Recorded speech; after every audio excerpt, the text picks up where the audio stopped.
హృదయపూర్వక నమస్కారాలు తెలియజేస్తూ ఓం నమో వెంకటేశాయ.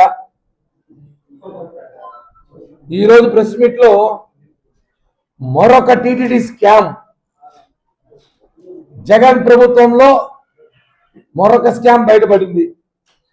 మొన్న టీటీడీ చైర్మన్ గారు చెప్తే దాని మీద కొంచెం ఆరా తీసి కొన్ని వివరాలు సేకరించాం. అవి ఏమంటే భగవద్గీత,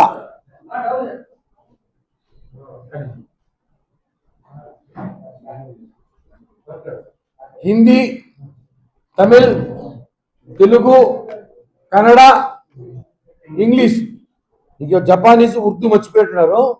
ఇంకేస్తారు కూడా డబ్బుల కోసం. ఈ 5 భాషల్లో అయినారు భగవద్గీతని. ఎంత దారుణం అంటే మేము ఒకటే అడుగుతున్నాం అన్న, మనందరికీ తెలుసు చిన్నప్పటి నుంచి మన భగవద్గీత గురించి అందరం దైవంతో భావిస్తాం. ఇంత పెద్ద పుస్తకం చూసుకుంటాం భగవద్గీత, లేదా ఇంత పుస్తకం చూసుకుంటాము. ఇంత పుస్తకం భగవద్గీత చూసామన్నా మనం. ఒకప్పట్లో సినిమా పాటలు వచ్చేది మనకి, తిరుపతిలో మనం పాటల పుస్తకాలు చూసేవాళ్ళం, అందరికీ గుర్తుంటది. ఇప్పుడు కాబట్టి యూట్యూబ్లో MP3లో చేసిన జనాలు పట్టించుకుంటాం, పాటల పుస్తకాలు చదివేవాళ్ళం. ఈ రోజుల్లో భగవద్గీత అంటే మన తరతరాలు హిందూ సాంప్రదాయం సంబంధించి హిందువులకి ఒక బ్రాండ్ సెంటిమెంట్ గా దేవునితో కొలుస్తాం భగవద్గీతని. అటువంటి భగవద్గీతని లాస్ట్ ప్రభుత్వంలో కరుణాకర్ రెడ్డి గారి హయాంలో దిగిపోయి ముందు చేసిన ప్రింట్ ఇది. 5 బుక్కులు కలిపిన 50 గ్రాముల గుళ్ళు లేవు. భగవద్గీత మామూలు మన కేజీలో ఉంటుంది అనుకుంటా, 50 గ్రాముల గుళ్ళు లేవు. 700 శ్లోకాలతో భగవద్గీత ఉంటుంది. నాకు కూడా చాలా మంది స్వామీజీతో పొద్దున మాట్లాడా, స్వామి భగవద్గీత ఎన్ని శ్లోకాలు ఉంటాయంటే 700 శ్లోకాలతో ఉంటాయి నాయన అన్నాడు. ఇది ఎక్కడున్నాయి నాకు అర్థం కావట్లేదు, 700 శ్లోకాలు అర్థం కావట్లా. దీంట్లో ఒకటి ఎలాగైతే రాస్తున్నారు పెద్దదిగా, మాట తప్పని మడమ తిప్పని మానవీయులకు బాధ్యతగా నిలిచింది అని హెడ్డింగ్ పెట్టారు. ఎందుకు పెట్టారో ఇది నేను కరుణాకర్ రెడ్డి గారిని అడగాలి. ఒకటి, వ్యాస మహర్షి గారు భగవద్గీత రాశారు దశాబ్దాల ముందు. ఇప్పుడు ఈ దశాబ్దాల్లో కరుణాకర్ రెడ్డి రాసినట్టు భగవద్గీత, దేవి ధర్మారెడ్డి కరుణాకర్ రెడ్డి గారు రాసినట్టుంది భగవద్గీత. ఇద్దరు రాసినట్టుంది దశాబ్దాల్లో.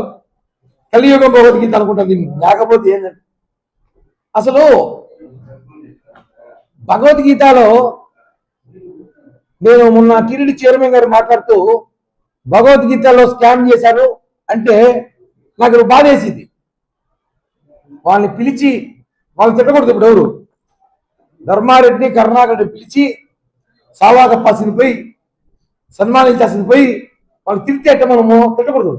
ఏందండి 15 పేజీల భగవద్గీత రాసి తింటావా?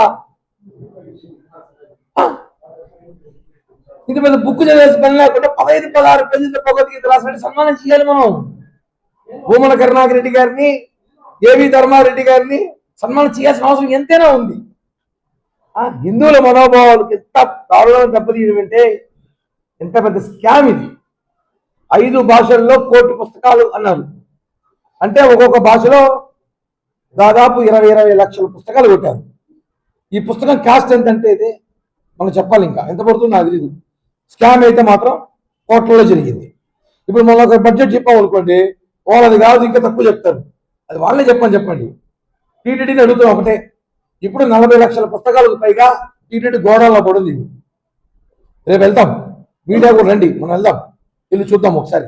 పర్మిషన్ తీసుకుని గోడౌన్లోకి వెళ్ళి టీటీడీ డబ్బులతో అంటే మన డబ్బులతో, తిరుమల తిరుపతి దేవస్థానం డబ్బులతో ఎన్ని కోట్లు పెట్టి పుస్తకాలు కొట్టారు భగవద్గీత పేరుతో.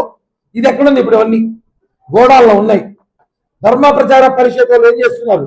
కనీసం దీన్ని భక్తులు గల పంచండి అయ్యా. పంచాలంటే దీనిలో కారణం ఏమంటే ఈ పుస్తకం రాసినట్టు కరుణాకర్ రెడ్డి గారు, ఏవి ధర్మారెడ్డి పేర్లు వేసుకున్నారు. ఇది పబ్లిసిటీ. భగవద్గీతలు మీరు రాశారా? భగవద్గీత రాసి దశాబ్దాల ముందు రాస్తే మీకే సంబంధం, మీ పేర్లు ఎలా వేసుకుంటారు చూడండి. పబ్లిష్డ్ బై శ్రీ ఏవి ధర్మారెడ్డి 2వ పేజీలో, 4వ పేజీలో మాట తప్పని మడమ చెప్పిన మొత్తం చదవాలంటే టైం పడుతుంది. కింద భూమన కరుణాకర్ అధ్యక్షులు టీటీడీ పార్లమెంట్ సభ్యులు భగవద్గీతలు మీ పేర్లు వేసుకోమన్నారా? మనము ఒక కోర్టుకి వెళ్ళినా, పోలీస్ స్టేషన్కి వెళ్ళినా, ఎక్కడికి వెళ్ళినా ఒక తప్పు జరిగినా, నిజము తప్పు చేసినా చేయకపోయినా, వాడు నేరం చేసినా చేయకపోయినా భగవద్గీత ఒట్టేసి చెప్తాను. భగవద్గీత ఒట్టేసి చెప్తున్నాం, నేను నిజమే చెప్తాను అంటున్నాను. ఆ భగవద్గీత కల్తీ చేశారా? ఇక కల్తీ నెయ్యి చూసినాం, కల్తీ ప్రసాదాలు చూసినాం, ఆఖరికి భగవద్గీత కల్తీ చేశారు. అవసరం ఇది? అందరూ డౌట్. ఇప్పుడు ఒక మీడియా మిత్రుడు అడిగాడు, ఇది భగవద్గీతను అడిగాడు. అవును సార్ అన్న. ఇంత చూసినాడు, ఇది 10 పేజీలు ఏం రాశారు దీంట్లో? ఇప్పుడు దీనికి ఆన్సర్ ఎవరు చెప్తారు? భూమన కరుణాకర్ రెడ్డి చెప్తారా? ఏవి ధర్మారెడ్డి లేడు, పారిపోయినాడు. మా అవ్వ రోజావ నేను ఏదో మాట్లాడి దీని గురించి కూడా ఆమె చెప్తుందా? నేను టీటీడీ చైర్మన్ గారు మాకు చెప్పిన విషయంలో ఆరాధిస్తే దాన్ని బట్టి బాగా నాకు అబ్జర్వ్ అయింది. ఈ భగవద్గీత డబ్బుతో తిరుపతి ఎలక్షన్ చేశారంట వాళ్ళు. అధర్మమైన డబ్బుతో ఎలక్షన్ చేశారు కాబట్టి చిత్తుగా తిరుపతిలో ఓడిపోయినారు. అధర్మమైన డబ్బు ఇది. వెంకటేశ్వర స్వామి డబ్బుతో భగవద్గీత పేరుతో మీరు ఎలక్షన్ చేశారు కాబట్టి మీరు ఓడిపోయారు తిరుపతిలో దారుణంగా. ఇప్పుడు ఈ లెక్కాచారం ఎవరు చెప్తారు? టీటీడీ విజిలెన్స్ వింగ్ అడుగుతున్నా, ఈ భగవద్గీతలన్నీ ఏం చేయబోతారు? ఇప్పుడు ఆ ఉన్న స్టాక్ని ఏం చేస్తారు? దీంట్లో ఎంత ఖర్చు పెట్టారు? నాకున్న సమాచారం అయితే భారీ కుంభకోణం తెలిసింది. అది 30 కోట్లు కావచ్చు, 40 కోట్లు కావచ్చు, 50 కోట్లు కావచ్చు. ఈ బుక్కి అంత అవ్వదు. ఇది పబ్లిసిటీ ప్రైవేట్లో కొట్టించారు కాబట్టి ఎంత మహాయిత లాట్లో ఎవడో స్పాన్సర్లు కొట్టించి ఉండొచ్చు. ఒకవేళ డబ్బులు, ఆ డబ్బులు కూడా బిల్లులో పెట్టారు నాకు తెలిసి. ఇది కూడా బిల్లు పెట్టి ఈ డబ్బులతో ఎలక్షన్ చేశారని చెప్పి బిఆర్ నాయుడు గారు మనం చెప్పారు.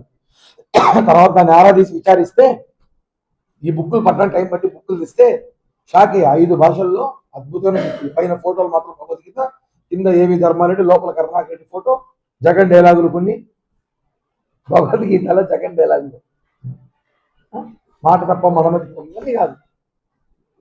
ఇప్పుడు కరెక్ట్గా చెప్పాలి. ఈ స్కామ్ని టీటీడీ విజిలెన్స్ తొందరలో ఎంత స్కామో ఇది బయట పెట్టాలి. గోదావరి గుళ్ళు 50 కేజీలు బంగారు కథ కూడా చెప్పలేదు. ఎందుకు ఏం చేస్తున్నారు అర్థం అంటే, ఒకటి అధికారంలో ఉన్నామనే కానీ ఇట్లాంటి రోజు ఒకటి వస్తున్నాయి. ఆఖరికి భగవద్గీతను మోసం చేశారు వీళ్ళు.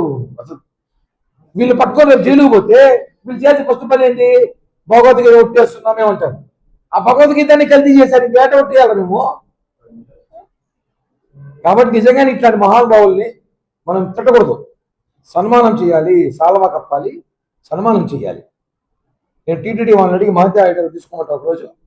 మనమంతా ఈ కవులు, గొప్ప కవులు వీళ్ళు, ఈ 2 కవులను పిలిపించి సన్మానం చేద్దామండి. ఎందుకంటే భగవద్గీతలో వీళ్ళ పేర్లు వేసుకుని వీళ్ళు పబ్లిసిటీ చేసుకున్నందుకు వీళ్ళు సన్మానం చేయాల్సిందిగా కోరుతూ